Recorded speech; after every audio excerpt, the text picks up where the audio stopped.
आप सभी को नमस्ते। शरीर की गतिविधियां समय के साथ सर्वोत्तम समय आभ्यंतरिक अंगों की क्रियाशीलता का।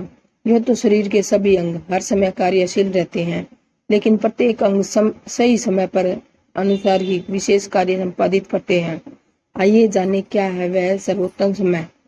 प्रातः 3 से 5 यह ब्रह्म मुहूर्त का समय है। इस समय लंग्स सर्वाधिक क्रियाशील रहते हैं। ब्रह्म मुहूर्त में थोड़ा सा गुनगुना पानी पीकर खुली हवा में घूमना चाहिए।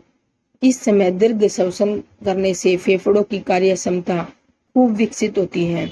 उन्हें शुद्ध वायु, ऑक्सीजन और ऋण आयन विपुल मात्रा में मिलने से शरीर स्वस्थ व स्फूर्तिमान होता है। ब्रह्म मुहूर्त में उठने वाले लोग बुद्धिमान व उत्साही होते हैं और सोते रहने वालों का जीवन निस्तेज हो जाता है। प्रातः 5 से 7 इस समय बड़ी आंत क्रियाशील होती है। जो व्यक्ति इस समय भी सोते रहते हैं या मल विसर्जन नहीं करते, उनकी आंतें मल में से त्याज्य द्रवांश का शोषण कर मल को सुखा देती है। इससे कब्ज व कई अन्य रोग उत्पन्न होते हैं। प्रातः जागरण से लेकर सुबह 7 बजे के बीच मल त्याग कर लेना चाहिए। सुबह 7 से 9 व 9 से 11 7 से 9 अमाशय की सक्रियता का काल है। इसके बाद 9 से 11 तक अग्नाशय व प्लीहा सक्रिय रहते हैं। इस समय पाचक रस अधिक बनाते हैं, अतः करीब 7 से 1 बजे का समय भोजन के लिए उपयुक्त है। इस समय अल्पकालिक स्मृति सर्वोच्च स्थिति में होती है तथा एकाग्रता व विचार शक्ति उत्तम होती है। अतः यह तीव्र क्रियाशीलता का समय है।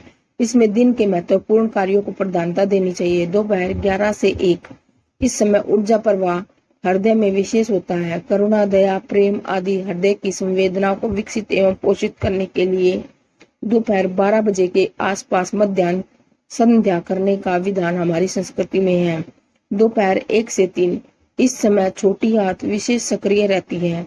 इसका कार्य आहार से मिले पोषक तत्वों का अवशोषण व व्यर्थ पदार्थों को बड़ी आंत की ओर ढकेलना है। लगभग इस समय अर्थात भोजन के करीब 2 घंटे बाद प्यास अनुरूप पानी पीना चाहिए, जिससे त्याज्य पदार्थों को आगे बढ़ाने में बड़ी आंत को सहायता मिल सके। इस समय भोजन करने या सोने से पोषक आहार रस के शोषण में अवरोध उत्पन्न होता है। वह शरीर रोगी तथा दुर्बल हो जाता है। दोपहर 3 से 5 यह मूत्राशय की विशेष सक्रियता का काल है। मूत्र का संग्रहण करना यह मूत्राशय का कार्य है। 2 से 4 घंटे पहले पानी पिए। इस समय मूत्र त्याग की प्रवृत्ति होगी।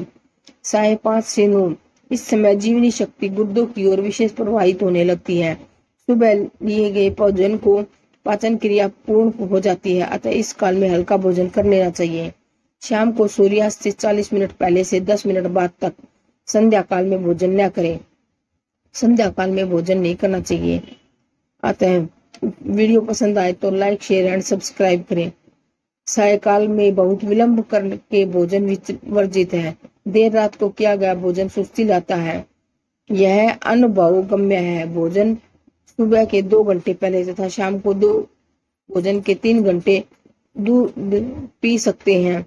रात्रि 7 से 9 इस समय मस्तिष्क विशेष सक्रिय रहता है, अतः प्रातः काल के अलावा इस काल में पढ़ा हुआ पाठ याद रहता है। आधुनिक अन्वेषण से भी इसकी पुष्टि हुई है। रात्रि 9 से 11 इस समय दीवनी शक्ति रीढ़ की हड्डी में स्थित मेरुरज्जु में विशेष केंद्रित होती है। इस समय पीठ के बल या बाई करवट लेकर विश्राम करने से मेरुरज्जु को प्राप्त शक्ति को ग्रहण करने में मदद मिलती है। इस समय की नींद सर्वाधिक विश्रांति प्रदान करती है और जागरण शरीर व बुद्धि को थका देता है। रात्रि 9 बजने के बाद पाचन संस्थान के अवयव विश्रांति प्राप्त करते हैं, अतः यदि इस समय भोजन किया जाए तो वह सुबह ठीक ठाक जठर में पड़ा रहता है, पचता नहीं है और उसके सड़ने से हानिकारक द्रव्य पैदा होते हैं जो अम्ल या एसिड के साथ आंतों में जाने रोग उत्पन्न करते हैं। इसलिए इस समय भोजन करना खतरनाक है। रात्रि 11 से 1 इस समय जीवन शक्ति पित्ताशय में सक्रिय होती है। पित्त का संग्रहण पित्ताशय का मुख्य कार्य है।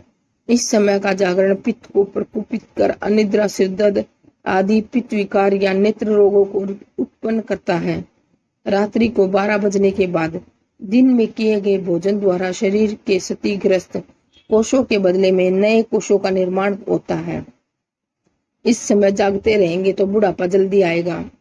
रात्रि 1 से 3 इस समय जीवन शक्ति यकृत में कार्यरत होती है। अन्न का सूक्ष्म पाचन करना है, यह लीवर या यकृत का कार्य है। इस समय शरीर को गहरी नींद की जरूरत होती है। इसकी पूर्ति न होने पर पाचन तंत्र बिगड़ता है। इस समय यदि जागते रहे तो शरीर नींद के वशीभूत होने लगता है, दृष्टि मंद होती है और शरीर की प्रतिक्रियाएं मंद होती हैं। अतः इस समय तक सड़क दुर्घटनाएं अधिक होती हैं।